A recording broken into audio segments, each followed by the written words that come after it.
নমস্কাৰ, মই প্ৰিয়াংকৈ আপোনালোকলৈ নতুন এটা ভিডিঅ'লৈ স্বাগতম জনাইছোঁ। আজি আপোনালোকৰ মাজত আলোচনা কৰিবলৈ লৈছোঁ যিসকল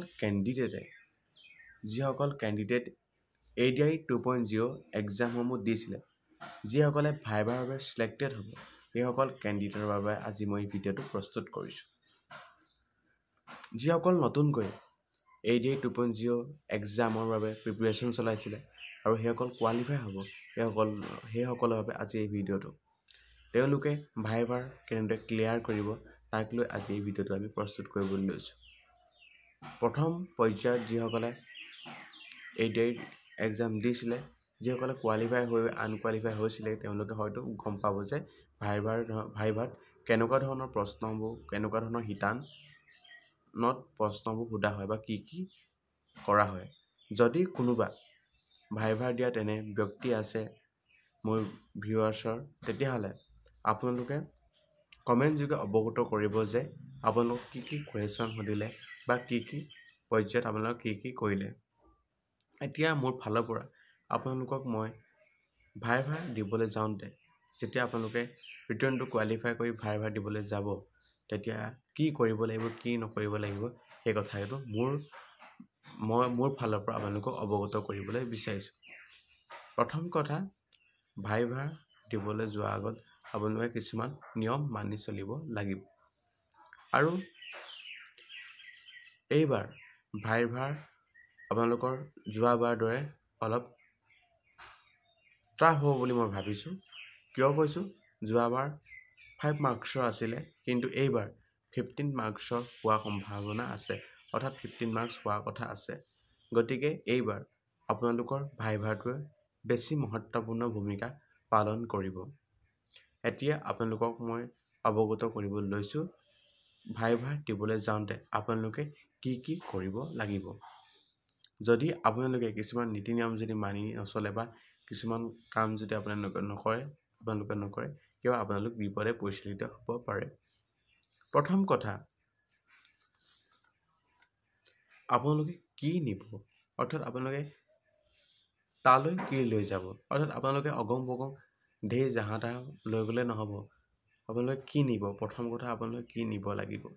প্ৰথম আপোনালোকে নিব লাগিব নিজৰ যিটো এডমিট কাৰ্ড ওলাব, যি আপোনালোকে ৰিটাৰ্ণ কোৱালিফাই কৰি যিটো ভাইভাৰ বাবে যিটো এডমিট কাৰ্ড ওলাব, এই এডমিট কাৰ্ডটো আপোনালোকে লৈ যাব লাগিব। তাৰ লগতে আপোনালোকে অনলাইন কৰোঁতে যিকেইটা ডকুমেণ্ট আপোনালোকে দিছিলে, অৰ্থাৎ এই ডকুমেণ্টকেইটা আপোনালোকে আপলোড কৰা নাছিলে, কিন্তু ডকুমেণ্টকেইটা আপোনালোকৰ যিটো এডমিট কাৰ্ডৰ নাম সৈতে দিছিলে বা মাৰ্কশ্বিটখন দিছিলে, মাৰ্কশ্বিটৰ নাম্বাৰ দিছিলে, এইবিলাক মাৰ্কশ্বিট চাৰ্টিফিকেট, যিটোখন registration number, employment exchange card, এইসকল যিসমূহ দিছিলে, আপলোড কৰিছিলে, সেইকেইটা ডকুমেণ্ট আপোনালোকে লৈ যাব লাগিব। আৰু বেলেগ একো আপোনালোকে লৈ যাব নালাগে। এনেই অগম বগম জাহা তাহা আপোনালোকে লৈ নাযাব। যিকেইটা আপোনালোকৰ ডকুমেণ্ট দিছিলে, এই ডকুমেণ্টকেইটাহে আপোনালোকে লৈ যাব। আৰু কি পিন্ধিব বুলি কোৱাৰ লগে লগে আপোনালোকে বজাৰত ওলোৱা জাহা তাহা আপোনালোকে পিন্ধি গ'লে নহ'ব। কিছুমান আপোনালোকে নিয়ম ফৰ্মেলিটি পালন কৰিব লাগিব। অৰ্থাৎ আপোনালোকে এটা ইণ্টাৰভিউ দিবলৈ যাব, গতিকে আপোনালোকে এই ফৰ্মেলিটিটো আপোনালোকে মানি চলি আপোনালোকে যাব। মহিলাৰ ক্ষেত্ৰত চুইজাৰটো আপোনালোকে পিন্ধি যাব পাৰে। আপোনালোকে জিন্সৰ পেণ্টটো পৰিত্যাগ কৰাটোৱে মই ভাল বুলি ভাবোঁ। এইবিলাক আপোনালোকে পিন্ধি নাযাব। ফৰ্মেল আপোনালোকৰ যিকোনো ফৰ্মেল কাপোৰ আপোনালোকে পিন্ধি যাব। মহিলাৰ ক্ষেত্ৰতে হওক বা পুৰুষৰ ক্ষেত্ৰতে আপোনালোকে ফৰ্মেল কাপোৰ পিন্ধি যাব। তাৰপৰা কি লাগিব বুলি ক'লে আপোনালোকৰ যিকেইটা ডকুমেণ্টৰ কথা ক'লোঁ, ডকুমেণ্টকেইটা আপোনালোকে যিকেইটা ডকুমেণ্ট আপলোড কৰিছিলে, সেই ডকুমেণ্টকেইটা আপোনালোকে লৈ যাব। যদি 10 পাছৰ কাৰণে দিছিলে, আপুনি 10 পাছৰ ডকুমেণ্টকেইটা লৈ যাব। তাৰপৰা 12 পাছৰ কাৰণে দিছিলে, 12 পাছৰ ডকুমেণ্টকেইটা লৈ যাব। 8 পাছৰ কাৰণে দিছিলে, 8 পাছৰ ডকুমেণ্টকেইটা আপোনালোকে লৈ যাব। আপোনালোকে যেতিয়া ইণ্টাৰভিউ ৰুম পোৱাৰ পাছত, ইণ্টাৰভিউ এটা ৰুমত হ'ব, যেতিয়া আপোনালোকৰ ইণ্টাৰভিউ পেনেল বহিব, ইণ্টাৰভিউ ৰুম বহাত আপোনালোকে কি কৰিব। ইণ্টাৰভিউ ৰুমত আপোনালোকে যোৱাৰ পাছত আপোনালোকৰ যিবিলাক ডকুমেণ্টবিলাক আপোনালোকে চিজিল কৰি ল'ব পোনপ্ৰথমে। আপোনাৰ যদি হেয়াৰ ষ্টাইল আপোনালোকে চিম্পুল ধৰণে কাটি যাব। চুলিখিনি একদম ওখ কৰি নাযাব, একদম চিম্পুল ধৰণে আপোনালোকে ফৰ্মেলিটি ইউজ কৰি সাজপাৰবোৰ পৰিধান কৰি যাব। আৰু ডকুমেণ্টকেইটা আপোনালোকে চিনচিয়াৰলি আপোনালোকে ৰাখিব। আপোনালোকে এটা ঠাণ্ডা মগজে আপোনালোকে য'ত বহিব দিয়ে তাত বহি থাকিব। আপোনালোকক সকলো নিৰীক্ষণ কৰি থকা হয়, গতিকে আপোনালোকে ঠাণ্ডা মগজে য'ত বহিব দিয়ে তাত আপোনালোকে সঠিকভাৱে বহি থাকিব। আপোনালোকে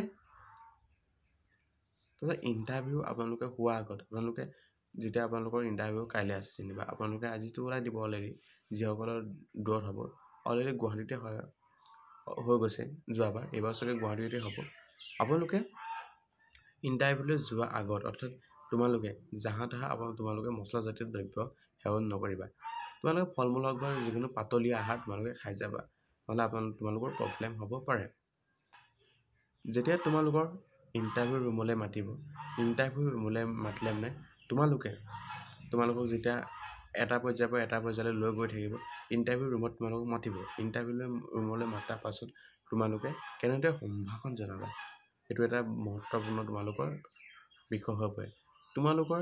তেতিয়াৰ পৰাই তোমালোকৰ এই ইণ্টাৰভিউটো প্ৰক্ৰিয়া আৰম্ভ হৈ যায়।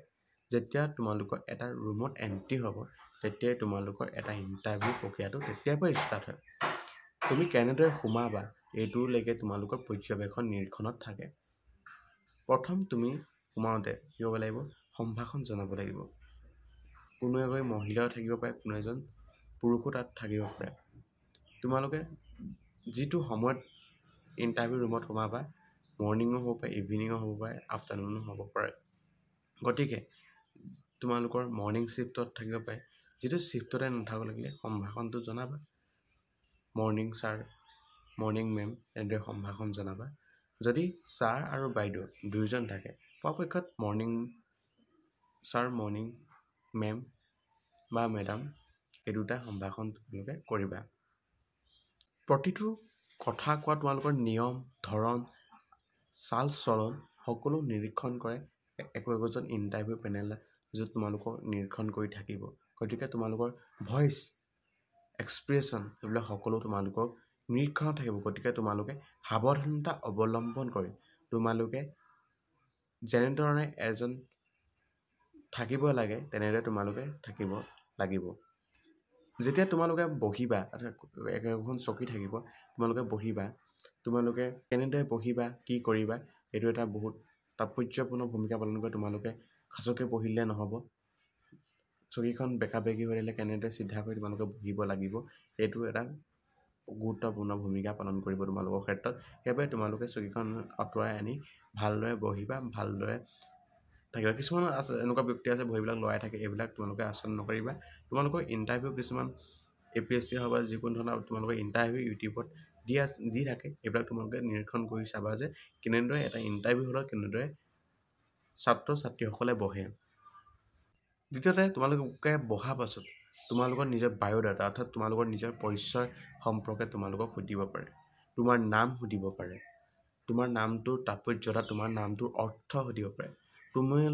তুমি ক'ৰ পৰা আহিছা তাক সুধিব পাৰে। অৰ্থাৎ তোমালোক যদি এখন হিষ্টৰিকেল প্লেচ হয়, তেতিয়া তোমালোকৰ জিলাখনৰ বিষয়ে সুধিব পাৰে। তোমালোকে যদি শিৱসাগৰ ডিষ্ট্ৰিক্টৰ হৈ আহিছে, শিৱসাগৰ ডিষ্ট্ৰিক্টৰ কথা তোমালোকে সুধিব পাৰে। তোমালোকে যি ডিষ্ট্ৰিক্টৰ পৰা অহা লাগে, যিখন জিলাৰ পৰা আহিছা, সেই জিলাখনৰ মহত্বৰ বিষয়ে তোমালোকে অৱগত হৈ আহিবা।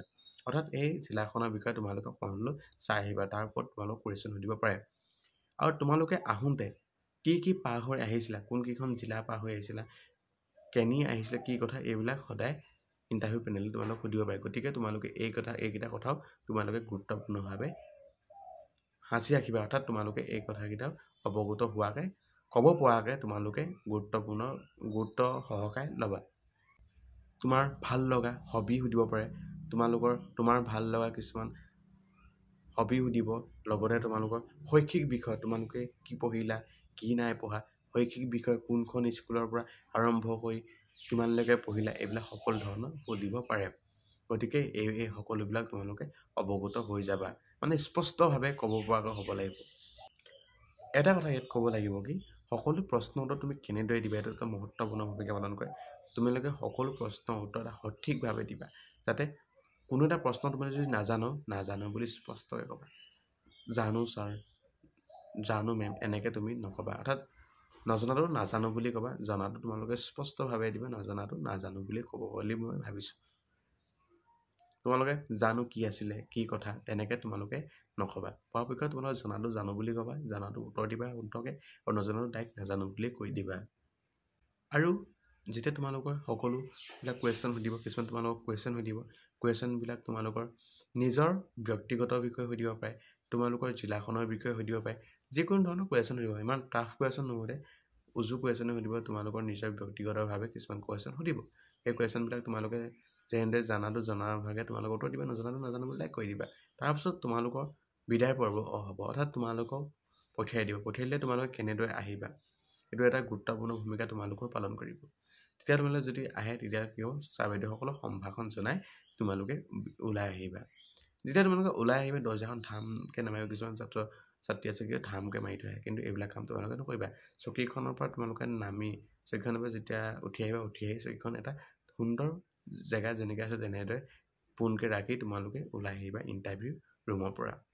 দৰ্জাখন লাহেকৈ তোমালোকে মাৰিবা। কিছুমানৰ পৰা দৰ্জা মাৰিব নালাগে, অট'মেটিকলি বন্ধ হৈ যায়, কিন্তু তোমালোকৰ যিখন চকী থাকিব, চকীখন তোমালোকে ভালদৰে ধৰিহে তোমালোকে ছাৰ বাইদেউসকলক সম্ভাষণ জনাই তোমালোকে ইণ্টাৰভিউ ৰুমৰ পৰা ওলাই আহিবা।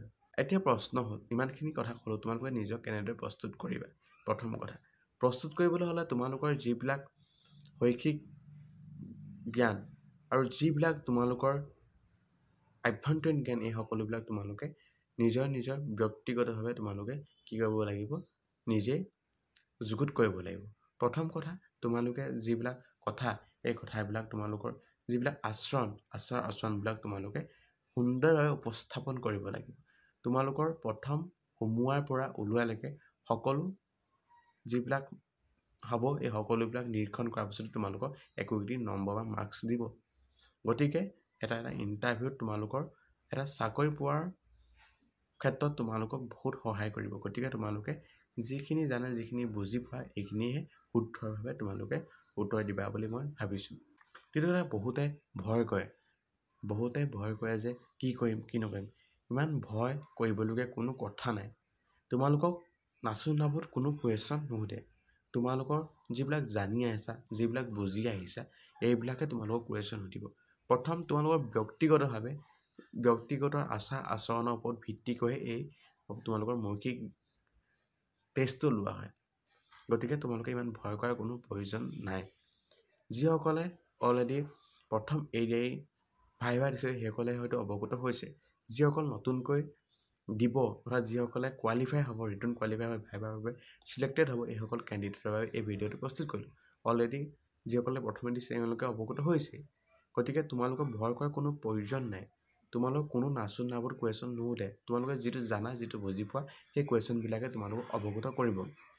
তোমালোকে একো মেণ্টেলি হাৰেছমেণ্ট হোৱাৰ কোনো প্ৰয়োজন নাই। তোমালোকে কি কৰিম কি নকৰিম ভয় খোৱাৰ কোনো প্ৰয়োজন নাই।